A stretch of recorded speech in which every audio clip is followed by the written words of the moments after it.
Welcome to today's video, and I'm going to show you how to make base cabinets in Revit.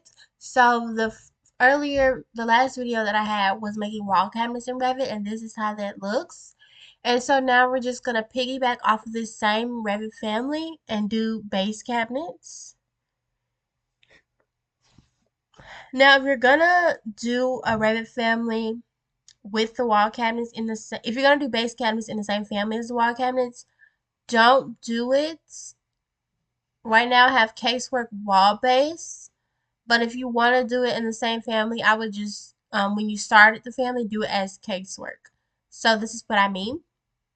So go to File, New, Family, and then I'll change it to List. And see how it says casework and then casework wall base. So I made the upper cabinets in casework wall base, but ideally, if I'm gonna make the base cabinets and the wall cabinets in the same family, I would just do casework.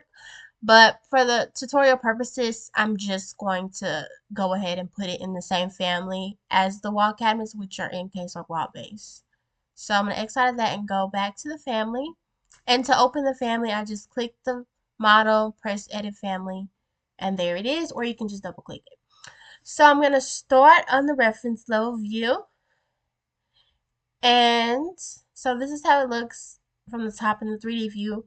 But because of the cut plane, it's cut a bit shorter, so you can't see it in the actual reference level. But it's totally fine because we're just focusing on base cabinets. So I'm going to go to Create, Extrusion, and I'm going to line here. I'm just going to go the same distance as the base cabinets. Now, base cabinets are usually 2 foot deep, which you have that reference line already there, which is good. And so since the return of the wall cabinets is too short to mimic the base cabinets, that's the same thing. The return of the base cabinets will also be too short and it look really weird. So I'm just going to extend this line a bit further than the wall cabinets themselves. So like I'll go 4 feet and then I'm going to return and do like so. And I'm actually going to make this a bit longer so it's not so stubby and awkward.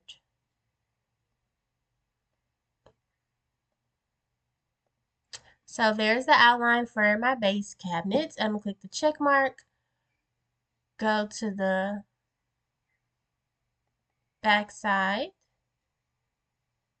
or you can go to placement side. And I'm just going to bring it up here. So this distance here is 3 feet, which is typically the height of base cabinets. But I'm going to bring it down a little shorter because I have to do the thickness of the countertop. So you can either include the thickness of the countertop in the 3 feet, or you can make it taller than the 3 feet. It's totally up to you and what type of, cabinet height you're trying to do. So I'm just eyeballing the distance. So now I'm going to go back to the reference level and do my countertop. I'm just going to move these out the way because they're in my way. Like so. So I'm going to go to Create, Extrusion, and countertops typically have an overhang on the usable sides. So I'm just going to do the line and see right now it's at 2, but I'm going to go to like 2.5 feet, or you can go to 2 foot 1, depending on how far you want your overhang to be.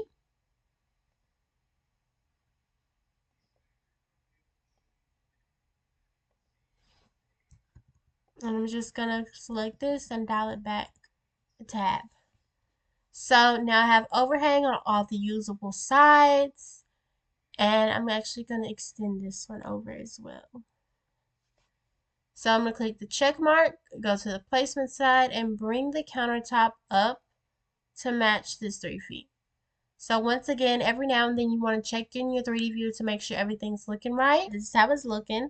So now that we have that, I'm actually going to go back to the reference level and I'm going to do the toe kick. So I'm just going to go to create void forms, void extrusion, and I'm just going to make the toe kick. Typically they can be 3.5 to 4 inches backwards and up, but it just depends on what you want to do. I typically do 3, so that's just what I'm going to do for this tutorial. So don't forget that this is the overhang, this is the base cabinet. You want the toe kick to create a void in the base cabinet. So I'm going to go back 3 inches,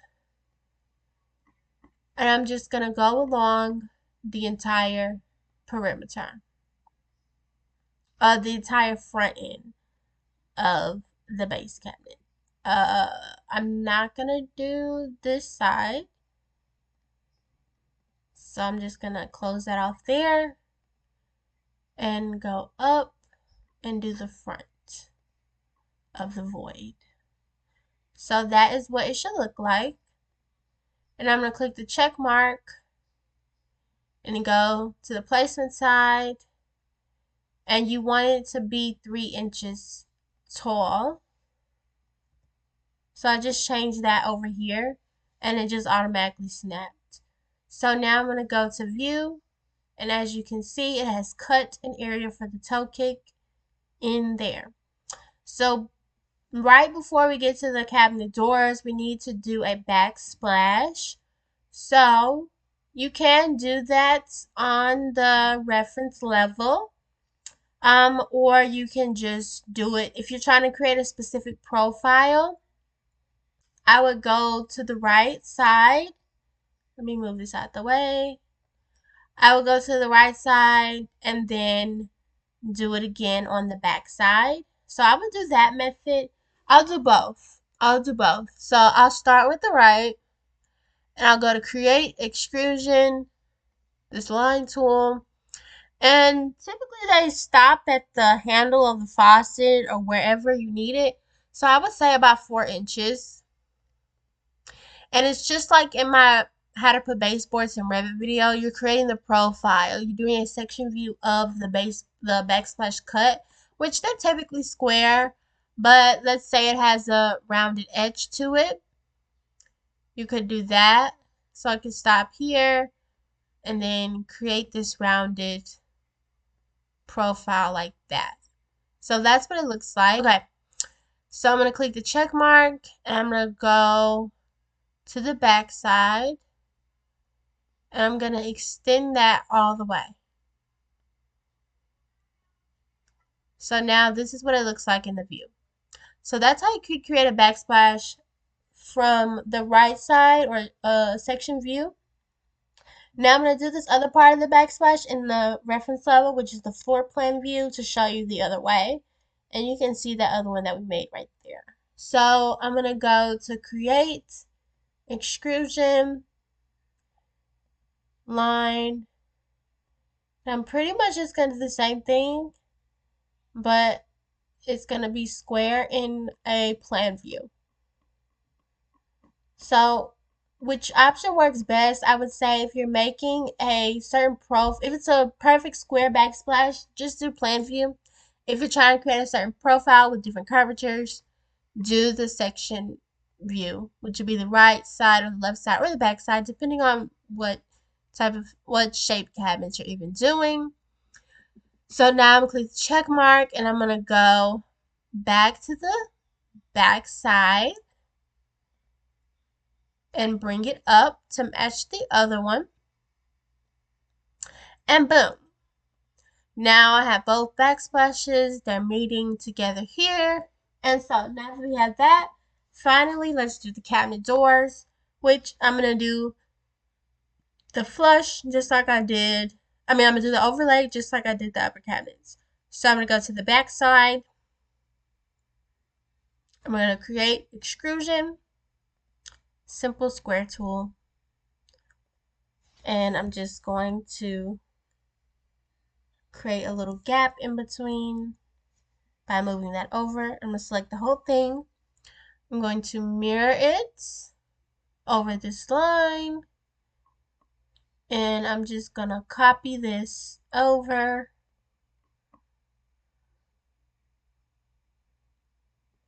like so.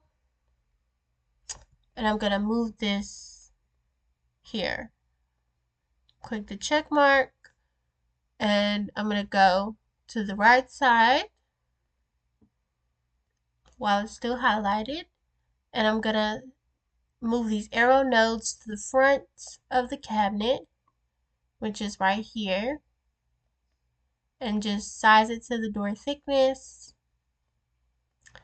And there those doors are placed. So now the only door I have left is this one here.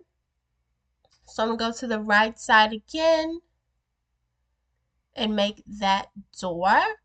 And in the awkward corner, like in a little end like this, you could probably put a trash compactor cabinet, which is typically 18, probably 15 inches. This one's a little big for that, but I guess if you have a big trash can, that'll work. So now I'm going to go to the back side and match that up with that.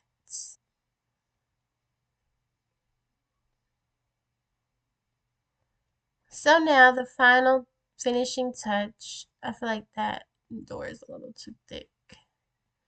So now the finishing touch is just adding hardware. You could also do a Lazy Susan cabinet here and put one hardware here, one pull here, and like this.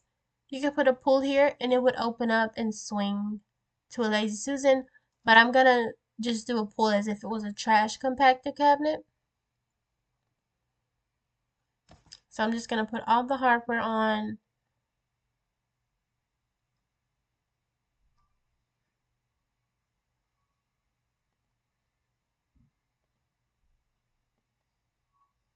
And once again, if it's showing up in the back side like this, just place it and click this parallelogram with the arrows and it'll pop back up. So now I'm going to go to the back side and just make sure they're all aligned and looking decent. So I press AL on my keyboard so that I could align these. So then I'm going to go to the right side and align the trash compactor pull. Okay, and I do have two videos already up, part 1 and part 2, on how to make different cabinet door styles in Revit. It's going to load into project, overwrite. And so once again, I wouldn't attach base cabinets with a wall, with the case or wall family, but just move it down. It's really not a big deal. You can also just change the elevation from level to 0. And there it is on the ground. So that is how you make base cabinets. Don't forget to watch how to make wall cabinets if you're interested in that too. So thank you for watching. Please subscribe, like, and comment. Let me know your thoughts. If you have any questions, I'll be happy to answer. Thank you for watching. God bless.